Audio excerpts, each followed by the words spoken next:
When you hear sandwich, you're probably thinking about breakfast or Subway, right? But today we're talking about a different kind of sandwich, the sandwich generation.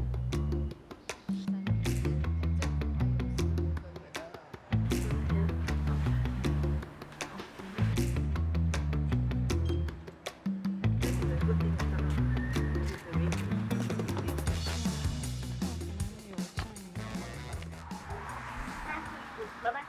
Okay. Love you.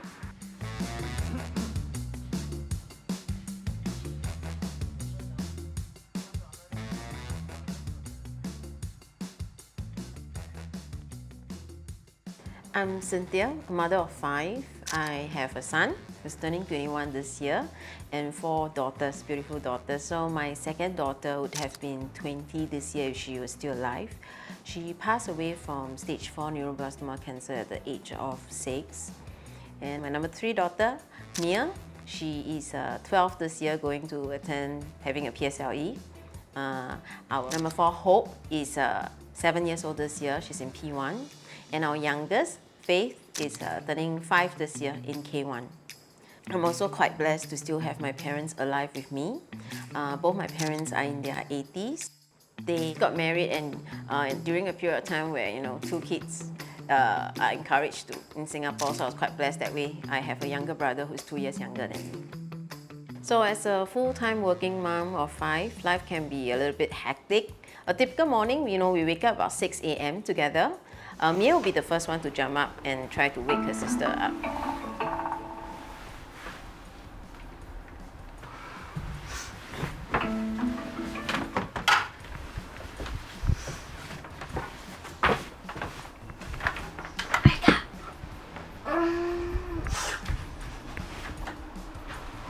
We take turns using, washing up and getting ready, changing into their uniform. The girls will actually leave for their school by 7 because they like to be one of the earliest in school. You're not cry when you go to school, huh? You're not cry what? When you get to school. You cry? Let's go. Let's go. Hmm? Yeah. But Sarah is waiting for you, right, your friend? Yeah, I think I always get the question asked that, isn't it very difficult? Isn't it very hard and very tough to have so many children in Singapore? But I don't see it that way because I think I make a conscious decision to have a big family, to have all those 5 beautiful kids with me. So I think whatever comes is really just more like a series of tasks. I see it as a huge event. I'm managing this huge event in my life. So it's just a series of tasks that we just have to, figure out how to finish up the task. Whatever it is that we face each day, there's always a solution to it. Mother?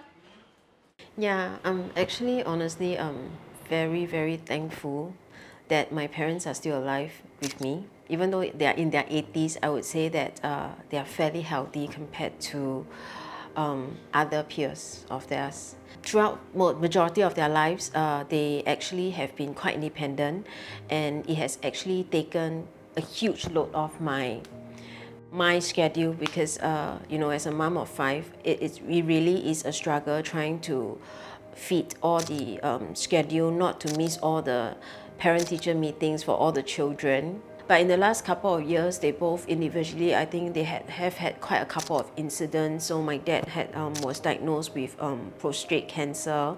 So that has required a fair bit of medical appointments going into SGH for his radiotherapy on a weekly basis.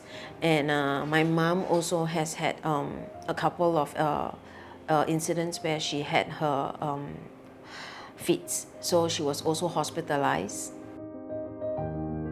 How do you feel emotionally when juggling so many responsibilities?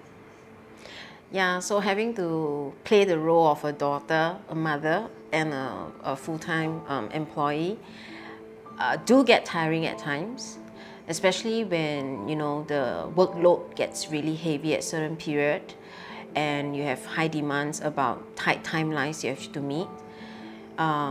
I do confess that there are times when work get overwhelming. I do definitely find myself neglecting my role as a mother, my children a little bit.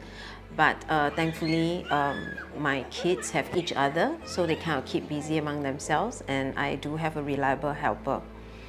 And I mean, there are also other times where, especially like my parents get into situations where, you know, they fall down, medical emergencies, then it gets stressful.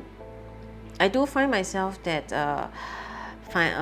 you know, getting a bit tense up and all, but I've picked up a coping mechanism, and that is by allowing myself to actually get frustrated at people, at things, at the system, to get upset, to grieve fully and totally, and then, you know, get a good night's sleep. And then when the sun is up, it's a brand new day, and you just kind of like kickstart it again.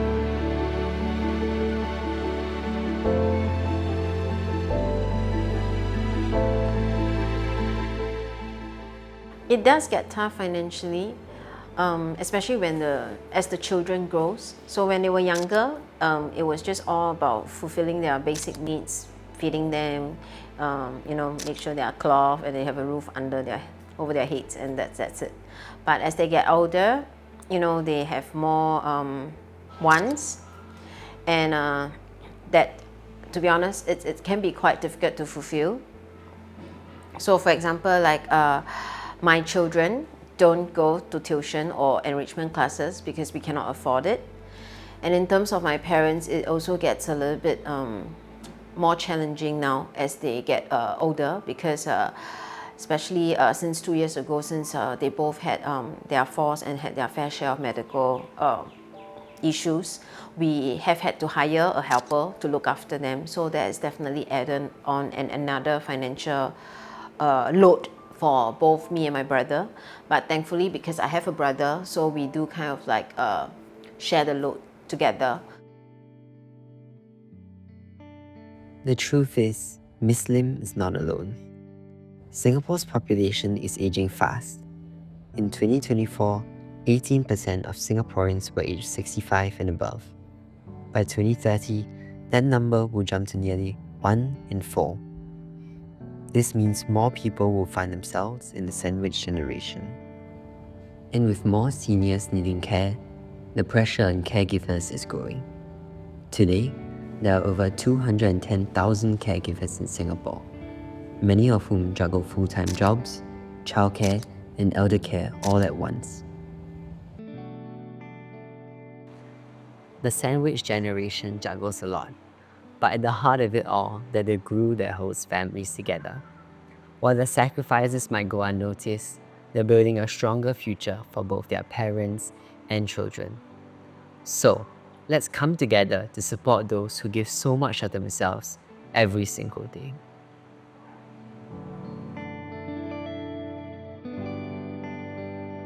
I would like to thank my two kids, Kevin and Kimberly, for being there throughout with us, in good and in bad. 谢谢爸爸妈妈的支持、信任与理解。 Hi Mom, Dad, thank you for loving me unconditionally and accepting me for who I am. Love you!